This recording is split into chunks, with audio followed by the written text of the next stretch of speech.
Una pregunta, Norberto. ¿Existe peronismo opositor? Existen dirigentes del peronismo que yo creo que no tienen nada que ver con el peronismo ya, ¿no es cierto? Sí, el peronismo era un movimiento muy importante, policlasista, dirigido por Perón, que tenía esa capacidad de conducción de mantener cohesionados a todos distintos sectores, incluso antagónicos dentro de su movimiento, como fue en el 73, ¿no? Que incluso se le hacía difícil mantener por un lado la juventud peronista y por otro lado sectores que evidentemente eran de derecha. Pero eso ahora el peronismo ha subsistido más como un sentimiento en la gente por una época excepcional donde el pueblo alcanzó determinadas conquistas, ¿no?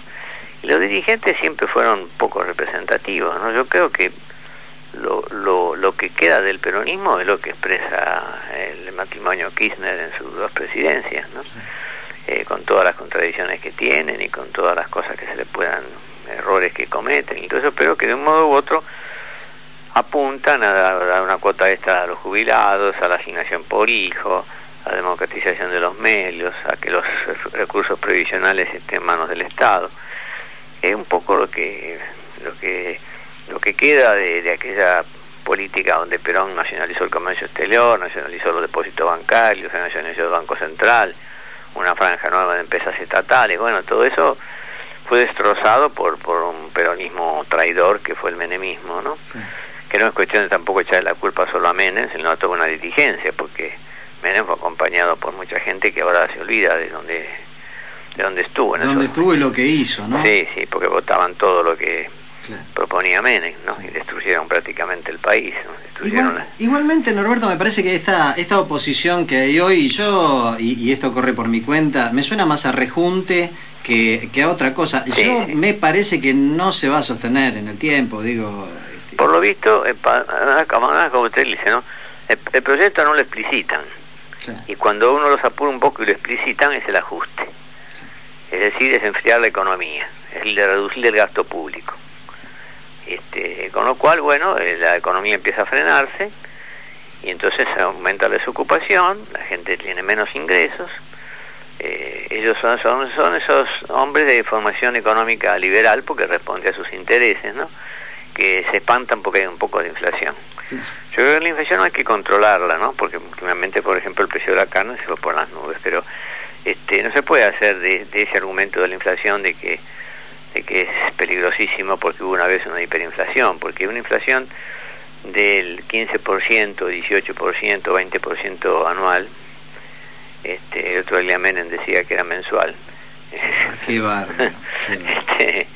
Pero no espanta a nadie si el aparato productivo está funcionando. No, y con un 48.000 millones de dólares de reserva, digo, eso se balancea, ¿no? De una manera, no es lo mismo que en la época de ellos, que no tenían reservas y encima... Claro, y además el endeudamiento que hubo, ¿no es cierto? Un endeudamiento terrible. Claro. Que vaya a saber dónde fueron esos fondos. Bueno, uno sabe, pero no lo voy a decir al aire para no comerme un juicio.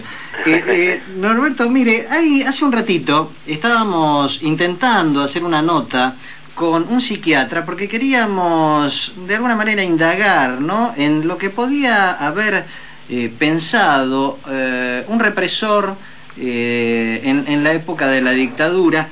Y este señor, médico, psiquiatra, arrancó la charla diciendo que bueno, que eso había sido una guerra. Y me gustaría su opinión respecto de eso, ¿no? Sí, no creo que fuera una guerra. Ahí lo que hubo fue que desde el año 55 se proscribe al partido mayoritario en nombre de la democracia, se fusila en nombre de la democracia, se tortura en nombre de la democracia, y entonces el partido mayoritario genera la resistencia, y después de la resistencia se expresa en el corrobazo, en los estallidos populares de bronca porque las elecciones son elecciones de una democracia restringida, decían los sociólogos, y bueno, y todo eso genera además una crisis en la juventud que la lleva a querer un mundo mejor. Yo creo que uno puede criticar la táctica, ¿no? Yo creo que la táctica de la guerrilla no era como en el caso de Güemes, que tenía que recurrir a la guerrilla porque no tenía otra solución. Y además la guerrilla la formaba con gauchos. Acá la guerrilla en determinado momento estuvo cerca del pueblo en la resistencia y después se alejó, y bueno, cuando se alejó estuvo perdida, ¿no? Pero más allá de que la táctica la podamos discutir, no se puede hablar de esa manera, en el sentido de que hubo dos demonios y que es lo mismo un represor que tortura y se complace en torturar y que fusila o que secuestra bebés, que un chico joven que quiere un país mejor y cree que la única solución es hacer la lucha armada, ¿no? Puede estar equivocado, pero me parece que son dos cosas distintas, ¿no? No, y por supuesto que las armas y las herramientas que tenían los terroristas de Estado, estos genocidas, no eran las mismas que tenía este grupo de muchachos. Por eso, yo como no soy Heidi, Norberto, la nota esa duró muy poquito, sinceramente. Cuando este hombre tenía un currículum enorme, ¿no? Y en realidad yo quería, desde el punto de vista psiquiátrico, tener una idea. Pero cuando este hombre arrancó la nota diciéndome que eso había sido una guerra, dije, bueno, no puedo preguntarle muchas más cosas, porque después salió diciendo, por ejemplo, que, como decía Cecilia Pando, ¿no? Que no eran 30.000 desaparecidos, sino que eran 8.000. Bueno, aunque fueran 15.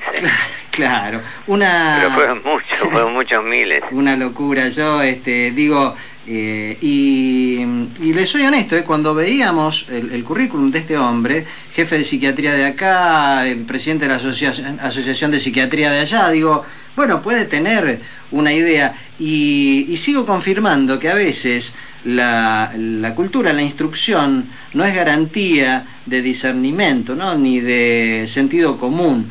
No, generalmente es al revés, ¿no? A ver. Generalmente es al revés. Yo he pasado por la Facultad de Ciencias Económicas, ¿no es cierto? Me recibí en el año 61. Bueno, yo tengo la convicción que la Facultad de Ciencias Económicas está dirigida a construir, fabricar economistas del sistema. De vez en cuando le sale un economista popular, como puede ser Aldo Ferrer, como puede ser Eddie Calcaño, o el padre o Alfredo Eddie Calcaño, pero normalmente lo que generan, lo que yo vi, lo que yo estudié, son los hombres del SEMA, los hombres de las distintas organizaciones, los consultores de las grandes empresas. Y esto pasa también en la Facultad de Filosofía y Letras, donde en general los programas que ahora están tratando de modificarse un poco, hay cátedras paralelas, etcétera, pero tradicionalmente era la enseñanza de una historia, la historia mitrista, como la historia verdadera y única, y no se daba lugar a la discusión. Entonces los títulos a veces que otorga el sistema, los otorga para que la gente juegue a favor del sistema y legitime al sistema.